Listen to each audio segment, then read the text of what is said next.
Hello, I am Micah Wolf with FOAB and 9185 Robotics. This is part 2 of our video series utilizing Pros 4.1 and Easy Template 3.1 to help jumpstart your programming journey through Vex Robotics. In this second video, I'll be showing three-ish different ways to set up intake control for your robot depending on your robot configuration, and going over some of the benefits and cons to different methods of setting up intake control. To set up intake control, the first thing we're going to need to do is actually tell our code and our robot that we have an intake motor. So what that's going to look like is we're going to go into globals here, on globals.hpp, and basically what we're doing is we're telling our code that this exists. We're not defining it, we're not telling it it's motor port, just in this file we're telling it that it exists and allowing access to it through our other files. So what this is going to look like here is I'm just going to put in a quick comment here for motors. And then what this is going to look like, extern pros motor. And this is us defining it, and then we need to come up with a name. So I'm going to call this intake, and I'm just going to put in an 11 watt here. You'll see why in a little bit, but I'm just calling it intake 11 watts, assuming I have one motor for my intake, and it's an 11 watt motor. The second thing I'm going to do, and we can switch in and out either of these, but let's say, for example, this can either be done for 2 motor intakes, like we saw last year in over under, or if you have the 2 half motor intakes, so you have a double chain effect. If one breaks, it's still running, or you want to more balance out your weight. So this can be done for either half motors or 2 full 11 watt motors. But I'm going to also create a motor group here. That's done just like this. And what a motor group does, it allows me to tie the two motors together in the code without taking additional steps to create an extra function, which I will show you how to do in case you don't want to use motor groups. And we're just going to call this 5 watt, assuming that it's 2 half watt or half power motors. Again, this can be done with full 11 watt motors also. It's just what I'm naming them so we can tell the difference. So in globals.hpp, I've defined that these exist. What I'm going to do is take this over to our CPP file.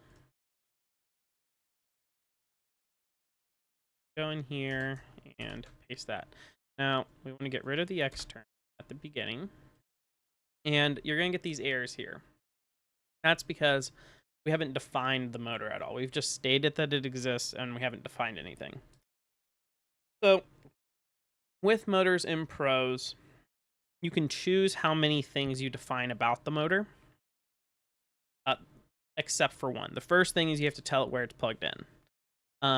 We're going to say it's plugged into port 8. I could leave it just like this, and that would be perfectly okay. But you can also add additional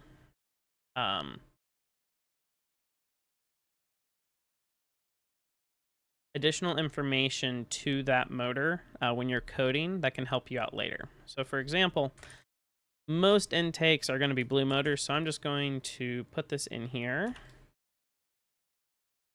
as a blue motor. So it's pros V5 : we are going to do motor gears, and it is going to be a blue motor.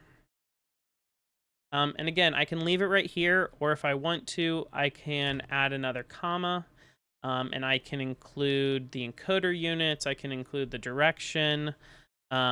Direction seems a little bit silly to me now, since you can just come in here and I can make this a -8, and now it's going the opposite direction. Encoder units, or like if you want it to measure degrees or what like measurement it's using, that would be more useful for a thing like a lift, not necessarily an intake that you're just having it constantly spin. But it might be something if you were using a flywheel, for example, you would want to be getting some type of sensor data back from it to help control its movement. But for an intake, you just need it to spin, so we're going to leave it like this. Now, you can do essentially the same thing for a motor group, except it's 2 numbers. So what you do is you put in squiggly brackets, and I'm going to put this in port 9 and port -10, assuming that they're spinning opposite directions. And then I'm just going to put in the exact same thing I put up here. That's going to define both of those motors as blue motors. So I now have an 11-watt full-sized 1 motor, and then I have a motor group with 2 half-watt motors. So now that we have the motor and the motor group defined, moving forward during this tutorial, either one can be switched in or out.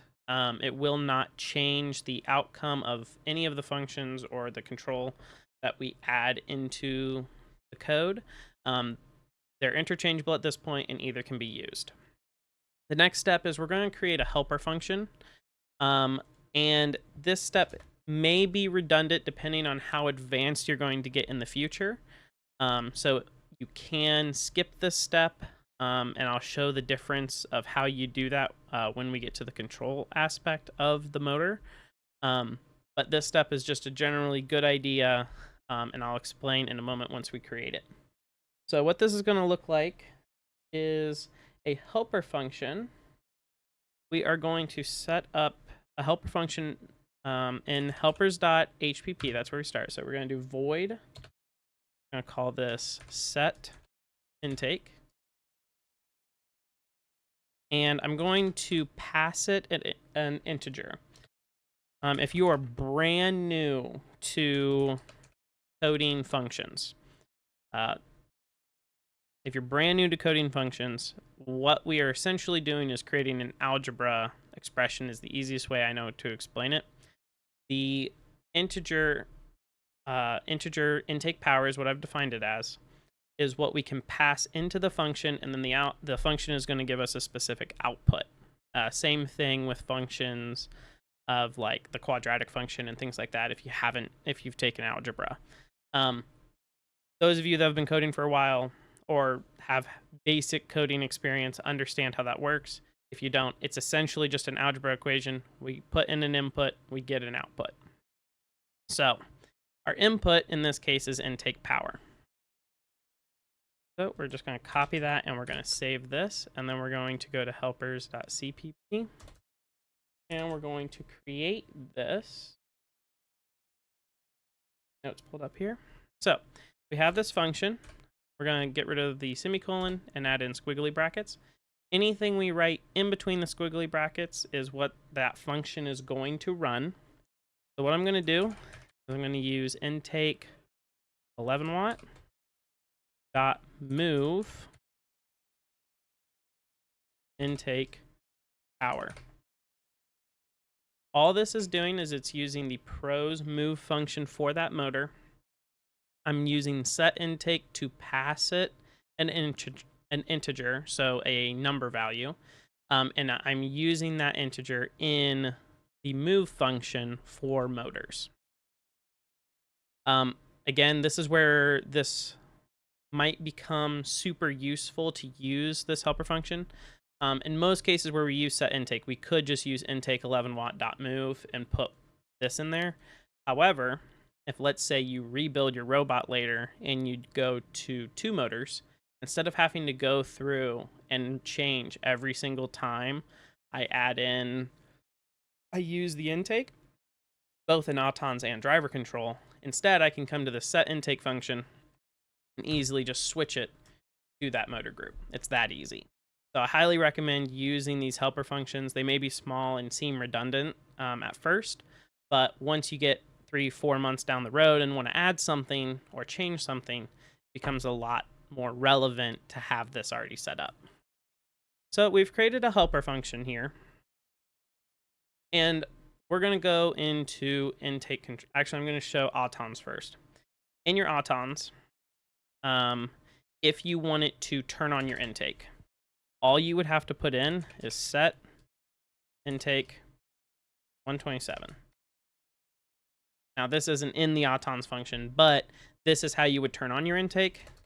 And then you would do the same thing a little bit later. 0, turn off your intake. So that's how you would use it in auton, as you would just turn it on, turn it off whenever you need. So auton's easy. Now that I've shown you how to use the set intake function in autonomous, we're going to go over the 2 different methods you can use to intake and outtake using those motors with that set intake function. The first is going to be a if and else if statement. Then the second way is a more advanced way, but makes your code look a little bit cleaner. We'll go over that second. So the first way is just a simple if statement. So we're going to do if master, which is the name of the controller in this example project, we're going to get a digital, not analog. We're going to get the digital output. If you don't know the difference between digital and analog, digital is a on and off button press. Analog would be your joystick getting a value between a range of numbers. So we're going to get digital, and we're just going to make this the left side, left 1. So if the left 1 button is pressed, we are going to set intake 127. And then we're going to come here and do else if.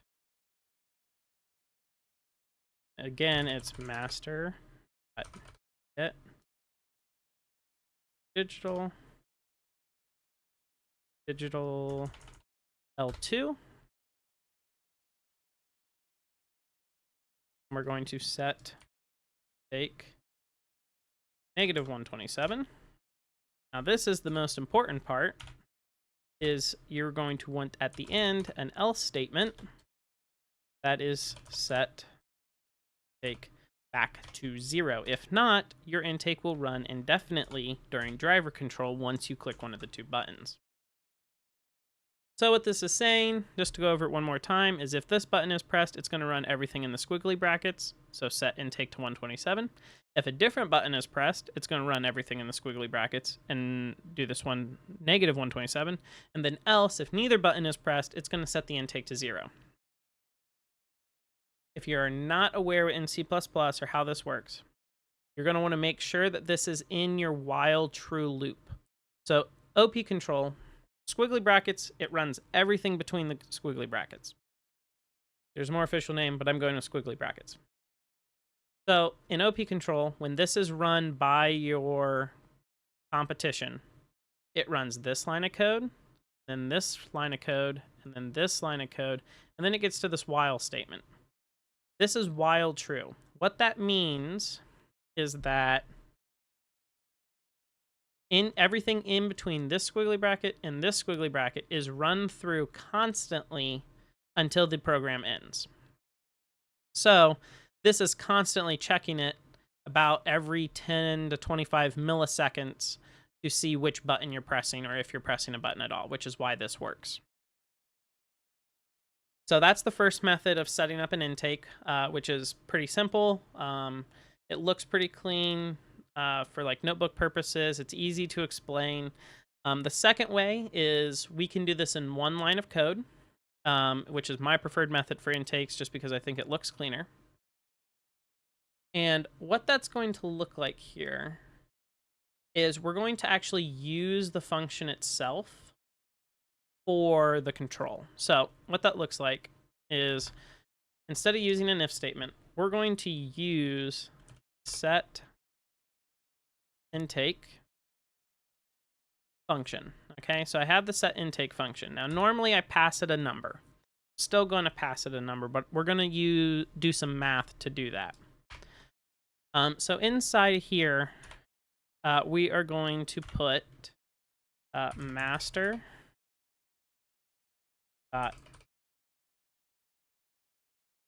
get digital, and we're going to do digital L1 again, and then we are going to subtract master dot get digital digital L2. And then everything inside of that second set of parentheses, we're going to multiply by 127. And that is going to run intake, outtake, and setting it back to 0. Now, why is that? Why does this work? So set intake, we're supposed to pass it a number to turn on our motor. What we are doing is digital inputs give us a value of either 0 or 1, true or false. So when digital 1 is not pressed, this is 0. And when digital 2 is pressed, this is 1. So 0 minus 1, negative 1, multiplied by 127, set intake, gets a value of negative 127. So spinning the motor in reverse. If this is 1, digital 1, and this is 0, so it's not pressed, this is pressed, this is not pressed, it gets 1 minus 0, multiplied by 127, is 127, so it spins the intake the correct direction. If neither are pressed, you get 0 minus 0 multiplied by 127. The motor doesn't move. So that's just a way to help condense your code, make it a little bit more efficient, look a little bit nicer. And honestly, my preferred method. Now, I was going to show you we could skip the set intake function. That is super easy. So instead of passing the set intake function a number, we're going to replace this with intake 11 watt dot move. So instead of passing the intake number of 127 to 0 to the helper function and then passing that to the move function for the motor, we're passing it directly to the motor. Again, you can do it this way, but the reason for using set intake is that if I want to change set intake to 2 motors or to a motor group, I can do that very easily, and I don't have to come in and change this later. Again, I'm just going to make sure I save. And the last thing we're going to do is build this. So you can either use the build button or go to integrated terminal and do pros M. We're going to run that and make sure it builds.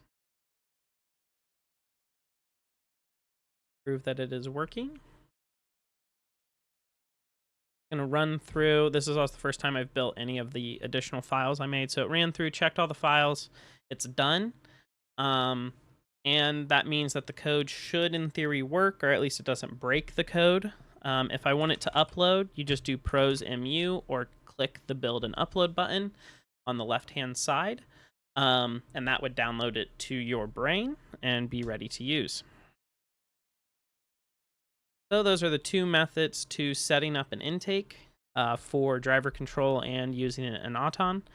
That is all for this video. The next video, we are going to be going over how to set up pneumatics using both the pros and the different utilities you have with Easy Template and how you can use those.